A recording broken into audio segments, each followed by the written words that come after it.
जय जय शङ्कर हर हर शङ्कर जय जय शङ्कर हर हर शङ्कर जय जय शङ्कर हर हर शङ्कर जय जय शङ्कर हर हर शङ्कर। குரு தெய்வத்தின் குரல் 4ஆம் பாகம். குருகுலம் கட்டிகாஸ்தானம். ஆதிசங்கரரின் அரிய சாதனை. மத சித்தாந்தங்கள் அறிவாளிகளான சில பேருடைய மட்டத்தோடேயே நின்றது. பண்டிதர் உலகம் என்கிறார்களே, அதோடு நின்றது. முதலில் உதயனர், குமாரிலர் முதலியவர்களும் முடிவாக ஆச்சாரியாலும் செய்தது என்னவென்றால், அந்த பண்டிதர் உலகில் வாதங்கள் நடத்தி பௌத்த ஜைன மதங்களை நிராகரணம், அதாவது மறுதலிப்பு செய்ததுதான். இதிலே யாரும் சாதிக்க முடியாத அதிசயமாக ஆச்சாரியால் என்ன செய்தார் என்றால், ஏற்கனவே தார்கிகர்களும், அதாவது தர்க்க சாஸ்திரக்காரர்களும் மீமாம்சகர்களும் பாதி தூரத்துக்கு மேலே போக பண்ணிவிட்ட பரமதங்களை அவர் முழுசாக வெளியேற்றிவிட்டதோடு நிற்கவில்லை. தர்க்கமும் மீமாம்சையும் வித்வத் ஜனங்களோடையே முடிந்து விடுவது. பொது ஜனங்களின் மதமாக அவை ஒருபோதும் ஆக முடியாது. ஆச்சாரியால் சொன்ன அத்வைத்தமும் வித்வத் ஜனங்களுக்குத்தான் புரிவது. புரிவதற்கு மேல் அதன் உண்மை உத்தேசமான அனுபவம் என்பதோ லட்சத்தில் கோடியில் ஒருத்தருக்குத்தான் சித்திக்கக்கூடியது.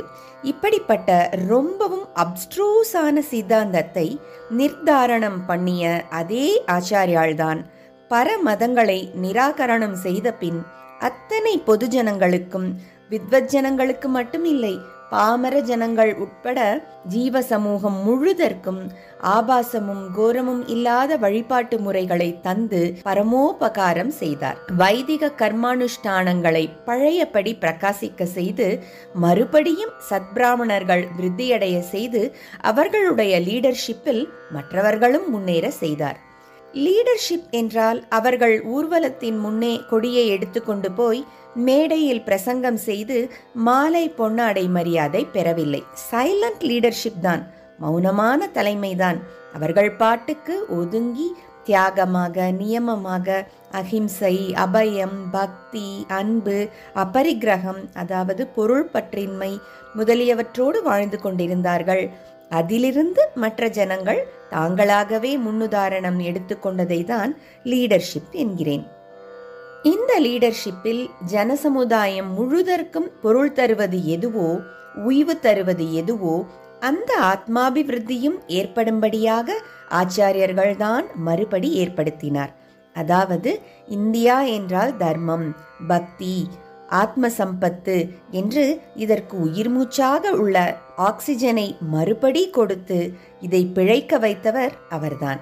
ஆரம்பத்திலிருந்து நான் சொன்னது போல ஆச்சாரியர் என்ற பெயர் தமக்கே அலாதியாக பொருந்தும்படியாக அதன் லட்சணப்படி புத்தியை மட்டும் வளர்க்காமல் ஒழுக்கத்தையும் ஹிருதயத்தையும் ஆத்மாவையுமே வளர்க்கும்படியான நிஜமான பாடத்தை தேசம் பூராவுக்கும் லோகம் பூராவுக்குமே சொல்லிக் கொடுத்தார்.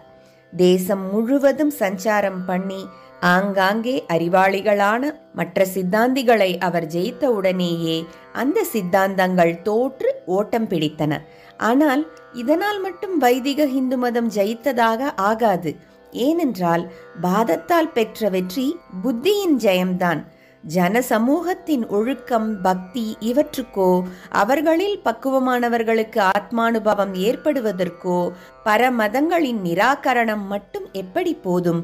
ஆச்சாரியாளின் அசாத்திய சாதனை என்னவென்றால், இதற்கெல்லாம் வழியாக நான் இப்போது சொன்னபடி தர்மத்தையும் பக்தியையும் அத்வைத்த ஞானத்தோடேயே அவர் நிலைநாட்டி பரமதங்களின் அபஜயத்தை அதோடு விடாமல் நேராக வைதிக மதத்தின் வெற்றியாக பூர்த்தி செய்து கொடுத்ததுதான்.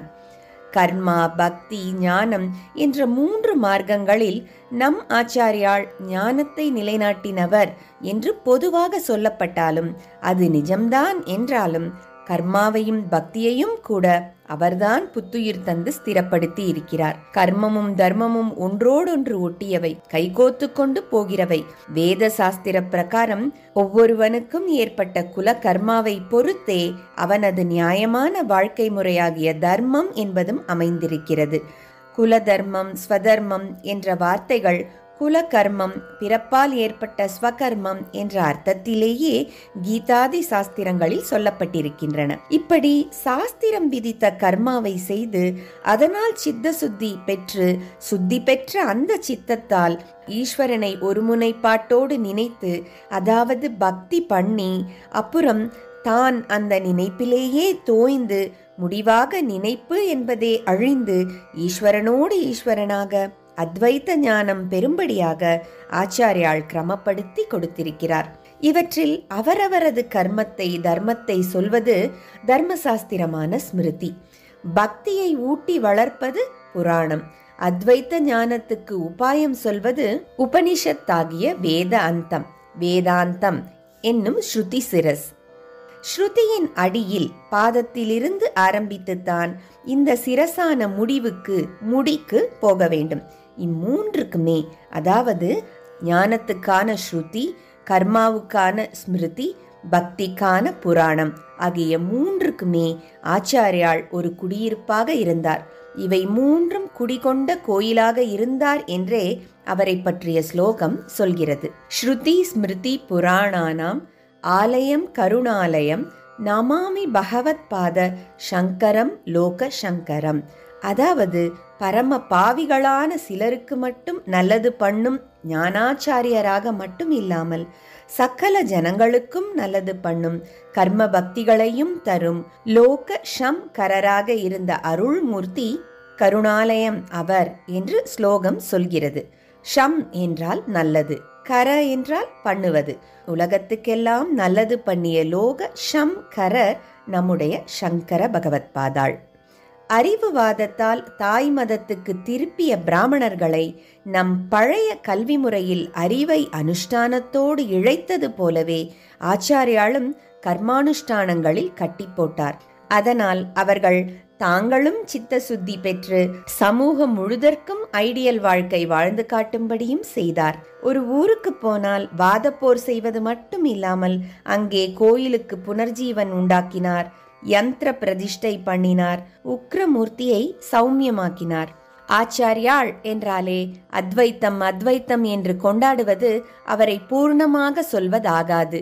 அத்வைத்தம்தான் லட்சியம், அதை அசைக்க முடியாத சித்தாந்தமாக அவர் ஸ்தாபித்து விட்டார் என்றாலும் அதை நேராக அபியசிக்கக்கூடிய அதிகாரிகள் ரொம்பவும் ஸ்வல்பமே. எல்லா ஜனங்களுக்கும் அவர் செய்த பரமோபகாரம் சித்த சுத்திக்கு பரம உபாயமான கர்மாவை சாஸ்திரப்படி மறுபடி பண்ண வைத்ததும், அன்பு வழியிலேயே அமைந்த ஆலய வழிபாட்டை பெரிய அளவில் புத்துயிர் பெற வைத்து பக்தியை வளர்த்ததும் தான். ஷண்மதங்கள் என்பதாக அவரவரும் இஷ்ட தெய்வ உபாசனையை சௌமியமான முறையில் பண்ணவும், அப்படி பண்ணும்போதே மற்ற தெய்வங்களை நிந்திக்காமல் அவையும் தங்களுடைய இஷ்ட தெய்வமாகி உள்ள அதே பரமாத்மாவின் வேறு ரூபங்கள்தான் என்ற திருஷ்டியுடன் அவற்றையும் பஞ்சாயதனம் என்ற பெயரில் தங்கள் இஷ்டமூர்த்திக்கு பரிவாரங்களாக வைத்து ஆராதிக்கவும் அவர் ஏற்பாடு செய்து நம் மதத்துக்குள்ளேயே உட்பிணக்குகள் அறுவதற்கு வழி செய்தார். குறிப்பு: பஞ்சாயதனம், ஷண்மதம் இவை தொடர்பாக தெய்வத்தின் குரல் முதற் பகுதியில் உள்ள பூஜை என்ற உரை பார்க்க. ஆச்சாரியார் உபாத்தியாயர் என்று ஆரம்பித்தது எங்கெங்கேயோ போய் ஆச்சாரியாள் மகாத்மியத்தில் கொண்டுவிட்டது. இந்த டாபிக்கு வித்யாஸ்தான விஷயத்தில் எப்படி சம்பந்தம் என்று சொல்கிறேன். புற சமயத்தினர் பெரிய வித்யாசாலைகள் வைத்து சகல ஜாதியினரையும் வா வா என்று கூப்பிட்ட போதிலும் பொதுஜனங்கள் தங்கள் பாரம்பரிய தொழிலை தொடர்ந்து செய்து கொண்டு போவதில்தான் நாட்டமுள்ளவர்களாக இருந்திருக்கிறார்கள். அதனால் முன்னேயே சொன்னபடி இவர்களுக்கு வீடே தொழிலை கற்பிக்கும் கல்விக்கூடமாகவும் இருந்து வித்யாசாலைகளின் தேவை தெரியாமல் இருந்ததால் இவர்கள் அப்படியொன்றும் குறிப்பிடும்படியாக புது கல்வி நிலையங்களில் சேர்ந்து விடவில்லை. ஏதோ ஓரளவு சேர்ந்ததோடு ஏதோ ஆரம்ப வகுப்புகள் படித்ததோடு சரி. வித்யை, தத்துவம் இவற்றிலேயே பாரம்பரியமாக ஈடுபாடு கொண்ட பிராமணரும் அடுத்தபடி க்ஷத்ரியரும் தான் புதிய வித்யாசாலைகளில் நிறைய சேர்ந்தவர்களும் முழு கோர்ஸும் படித்தவர்களும். அங்கங்கே புத்தர் பிராமணர்களுடன் வாதம் செய்வது, அவர்கள் அவர் மதத்தில் சேர்ந்து பிக்ஷுவாவது என்று இப்படி கதைகளை அவர் சரித்திரத்தில் பார்க்கிறோம். ஆதலால் பிரம்மண்யத்தை எதிர்க்கும் அவர் மதத்துக்கும் அவருடைய மதஸ்தரின் வித்யாசாலைகளுக்கும் பெரிய ஆதரவு கிடைத்ததும் பிராமணர்களிடமிருந்துதான். சமய தத்துவவாதத்தில் அவர்களுக்குத்தானே அதிக பிடிமானம். அதனால் இப்படி. ஆக பௌத்த ஜைனர் செல்வாக்கு ஓங்கியிருந்த காலத்தில்தான் எல்லாருக்கும் பொதுவாக பல வாத்தியார்கள் சேர்ந்து ஸ்தாபன ரீதியில் கல்வி போதிக்கும் முறை ஏற்பட்டது. அந்த காலத்திலும் கூட ஜாதி ஏற்பாடு இருந்து கொண்டேதான் இருந்தது என்று சொல்லிக் கொண்டிருந்தேன். ஜெய ஜெய சங்கர, ஹரஹர சங்கர, மகா பெரியவா சரணம். ஜெய ஜெய சங்கர, ஹர ஹர சங்கர, ஜெய ஜெய சங்கர, ஹர ஹர சங்கர, ஜெய ஜெய சங்கர, ஹர